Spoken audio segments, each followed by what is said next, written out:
تحفظ ہیں. مومن اپنی جانوں سے اتنے قریب نہیں جتنا نبی ان کے قریب ہے. یعنی باپ سے بھی اوپر کوئی رشتہ ہے.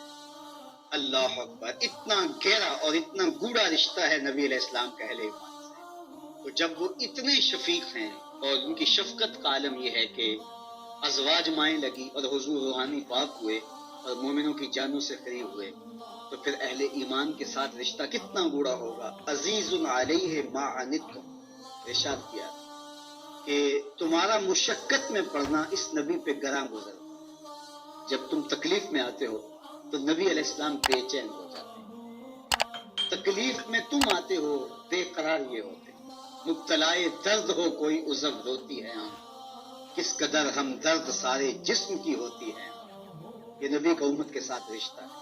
لو تدخل شوکۃ فی رجل احدکم لوجدت علمھا، اے میرے امتی تمہارے پاؤں میں کانٹا بھی چبھے تو اس کی تکلیف مجھے ہوتی ہے، اس کا احساس مجھے ہوتا ہے. تو یہ امت کے ساتھ نبی علیہ السلام کا رشتہ ہے.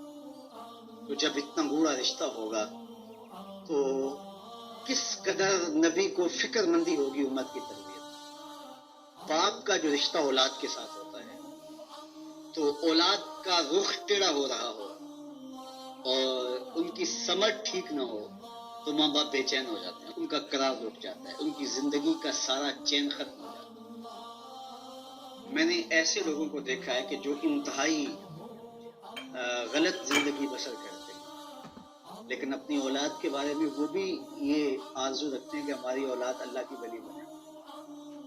بے نمازی اپنی اولاد کو پکڑ کے لے آتے ہیں، جناب ہم تو گزار دی جیسے گزار دی، کہ یہ تو پڑھے. تو وہ اپنی اولاد کے بارے میں یہ حساسیت رکھتے ہیں. خود ان پڑھ ہوتے ہیں لیکن ان کی آرزو ہوتی ہے ہماری اولاد پڑھ جائے. خود جو ہے وہ پھٹے پرانے پہن لیں گے لیکن اپنی اولاد کے بارے میں ان کی حساسیت ہے. ان کا غلط راستوں پہ چلنا، ان کا گناہ کی زندگی گزارنا، ان کا آوارگی اختیار کرنا، یہ ماں باپ کو گوارا نہیں ہوتا. اس لیے کہ ماں باپ کا ایک تعلق ہے تو وہ گوارا نہیں کرتے کہ ہماری اولاد خراب ہو، اور ان کی تربیت کے لیے جو ان کے پاس میسر صلاحیتیں ہوتی ہیں ان کے ساتھ ان کی تربیت میں لگے رہتے ہیں.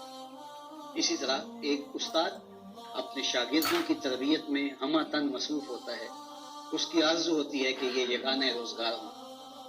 اسی طرح ایک شیخ کامل اپنے مرید اور اپنے طالب کے لیے جو دل میں تڑپ، آرزو اور تنہائی میں دعائیں کرتا ہے، وہ ظاہر ہے کہ ایک رشتہ ہی اتنا گوڑا ہے اور اتنا گہرا ہے، وہ کیوں نہیں کرے گا. تو یہ سارے رشتے ترازو کے ایک پلڑے میں رکھ لیے جائیں اور امت کے ساتھ جو نبی کا رشتہ ہے اس کے وزن کے برابر نہیں ہو سکتا. پھر حضور کتنا چاہیں گے کہ میری امت صالح ہو، میری امت نیک ہو، اور میری امت کی طبع کے اندر لطافتیں ہوں، شرافتیں ہوں، نجابتیں ہوں، صداقتیں ہوں، اچھائی ہوں. تو حضور علیہ السلام کی پھر زندگی دیکھ لیجیے. ساری زندگی اپنی امت کو، اپنے ماننے والوں کو، اپنے غلاموں کو صالح راہوں کا مسافر بناتے ہوئے. تو حضور کے بتائے ہوئے طریقے کے مطابق چلنا یہ مقصود شریعت تو ہے ہی، یہ ہماری ضرورت تو ہے ہی، لیکن ہمارے آقا و مولا حضور ختم المرتبت کی شدید آرزو اور حضور علیہ السلام کی شدید تمنا ہے کہ میری امت صالح راہوں کی مسافر بن جائے. تو فرمایا انما انا لکم مثل الوالد، میں تمہارے لیے ایک باپ کی جگہ پہ ہوں. اگر تم واش روم میں جاتے ہو تو بیان کرو اور ایک ایک چیز اپنے ماننے والوں کو بتائے، اور اپنے عمل سے، اپنے رویے سے، اپنے طرز زندگی سے صحابہ کی تربیت. حضور علیہ السلام کے شام و سحر دیکھیے، حضور علیہ السلام کی زندگی کے اوقات کی تقسیم دیکھیے، آقا کریم علیہ السلام کا اخلاق کریمانہ دیکھیے، حضور علیہ السلام کے خوبصورت رویوں کا مطالعہ کر لیجیے، بحیثیت باپ دیکھ لیجیے، بحیثیت بھائی دیکھ لیجیے، بحیثیت مبلغ دیکھ لیجیے. حضور علیہ السلام کو بحیثیت سپہ سالار دیکھ لیجیے، حضور علیہ السلام کو بحیثیت عبد دیکھ لیجیے، اور حضور کو بحیثیت قائد دیکھ لیجیے. جس بھی پہلو سے حضور کو دیکھو گے آپ کو ایسے نظر آئے گا جیسے پھولوں میں گلاب ہوتا ہے. اور ستاروں میں مہتاب ہوتا ہے. حضور انوکھے اور نمایاں آپ کو دکھائی دیں گے. اپنی زندگی کو سادگی سے مرتب کیا تھا. ام المومنین سیدہ عائشہ رضی اللہ تعالی عنہا فرماتی ہیں کہ حضور علیہ السلام یخس کو نعلہ اپنے جوتے کو پیبند خود لگا لیتے اور وَيَخِيطُ صَوْبَهُ اور اپنے لباس میں کوئی بٹن ہوتی تو اس کو خود سی لیتے اور اپنے کام خود کر لیتے. وَيَحْلِبُ شَاةَهُ اپنی بکری کو خود دھو لیتے تھے اور اس کو خود باندھ دیتے تھے اور اس کے آگے چارہ بھی ڈال دیتے تھے. اور گھر کی خواتین کے ساتھ کام کاج میں بھی ان کی معاملت کروایا جاتا. جو کام مردوں کے کرنے کے ہوتے ہیں تو حضور علیہ السلام مردانہ شان کے ساتھ وہ کام کرتے اور ازواج کے ساتھ جو ہے وہ ہاتھ بٹاتے. ام المومنین فرماتی ہیں گھر ہوتے تو ہمارے ساتھ کام کاج میں حضور ہماری مدد فرماتے اور جو ہی اذان ہوتی تو حضور جلدی سے مسجد میں تشریف لاتے. تو یہ میرے اور آپ کے آقا و مولا حضور ختم المرتبت صلی اللہ علیہ وآلہ وسلم نجی زندگی دیکھیں, گھریلو زندگی, ازواج مطہرات کے ساتھ حضور کا سلوک دیکھیں, حضور کا رویہ دیکھیں. حضور کا جب وصال ہوا اس وقت حضور کے نکاح میں 9 ازواج تھے. 9 ازواج میں سے ایک کو بھی حضور پہ کوئی شکایت نہیں. یہ بات کہہ دینا بڑا آسان ہے لیکن عملاً بہت کم لوگوں کے ساتھ ایسا ہوتا ہے. لیکن حضور جب وصال کرتے ہیں تو 9 ازواج ہیں, ان میں سے ایک کو بھی حضور پر کوئی شکایت نہیں ہے. اور ازواج کے ساتھ حضور کا رویہ, حضور علیہ السلام جب گھر آتے تھے تو خواتین کے مزاج کے مطابق ان کی دلجوئی کے لیے حضور گفتگو کرتے. اور جب باہر جاتے تو جو صفہ کے چبوترے کے اوپر بیٹھ کے حضور کا انتظار کر رہے ہوتے تو علمی باتیں ان کے سامنے رکھتے, ان کی ضرورت کو پورا کرتے. اور مسجد سے باہر نکلتے تو آگے بچے کھیل رہے ہوتے تو حضور علیہ السلام یوں بیٹھ جاتے اور بچوں کو کہتے کہ یوں قطار میں کھڑے ہو جاؤ اور دوڑ کے آ کے میرے سینے لگو, جو سب سے پہلے لگے گا اس کو میں یہ نام دوں.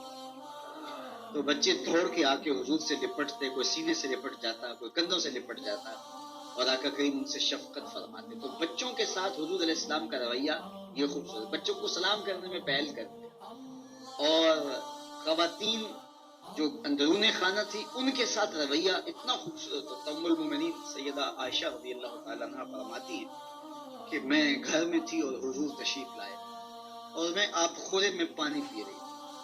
تو حضور نے مجھے دیکھا تو دور سے فرمایا عائشہ تھوڑا سا پانی میرے لیے بھی چھوڑ.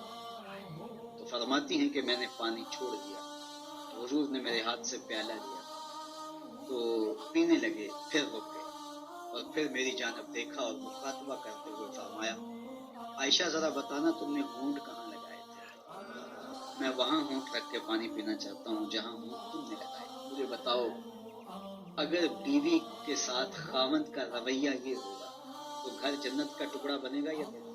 تو یہ میرے حضور کا دیا ہوا یا کلو مال خادم, حضور نوکر کے ساتھ بیٹھ کے کھانا کھانے کا. تو آقا کریم علیہ السلام کا بتایا ہوا طریقہ, حضور کا طرز زندگی ہم اختیار کریں تو اپنے گھر کے کام کاج بھی حضور اپنے ہاتھ سے کر لیتے تھے, اپنے کام خود کرتے. اور جب حضور کسی مجلس میں ہوتے تو مختلف لوگ مختلف کاموں میں ہوتے تو حضور الگ نہ بیٹھے رہتے, حضور بھی کسی کام میں جاتے. ایک سفر پہ جب پڑاؤ ہوا تو کوئی جانور ذبح کرنے لگا اور کوئی چولہا سیدھا کرنے لگا اور کوئی اور کام کرنے لگا تو حضور بھی ایک سمت چل گئے. لوگوں نے کہا آپ کدھر جا رہے ہیں؟ علیہ جمع الحق, میں لکڑیاں اکٹھی کر گیا. عرض کی حضور ہم کس لیے, ہم نوکر ہیں. ہم حضور نے فرمایا میں یہ پسند نہیں کرتا کہ لوگ کام کریں اور میں معتبر بن کے بیٹھا. آج کی دنیا میں سب سے زیادہ تحقیق جس بات پہ ہو رہی ہے وہ ہے ٹائم مینجمنٹ, کہ آپ اپنا وقت کیسے بچائیں. لوگوں کے پاس وقت تھوڑا رہ گیا اور جو ہے وہ کام زیادہ ہو گئے, تو وقت کو اس طرح منظم کر لیں کہ تھوڑے وقت میں آپ زیادہ کام کریں. اس نقطے پہ آج کی دنیا متفق ہے, جتنے بھی شعبے کے ماہرین ہیں وہ اس نقطے پہ متفق ہیں کہ اپنے کام خود کرنے سے وقت بچتا ہے.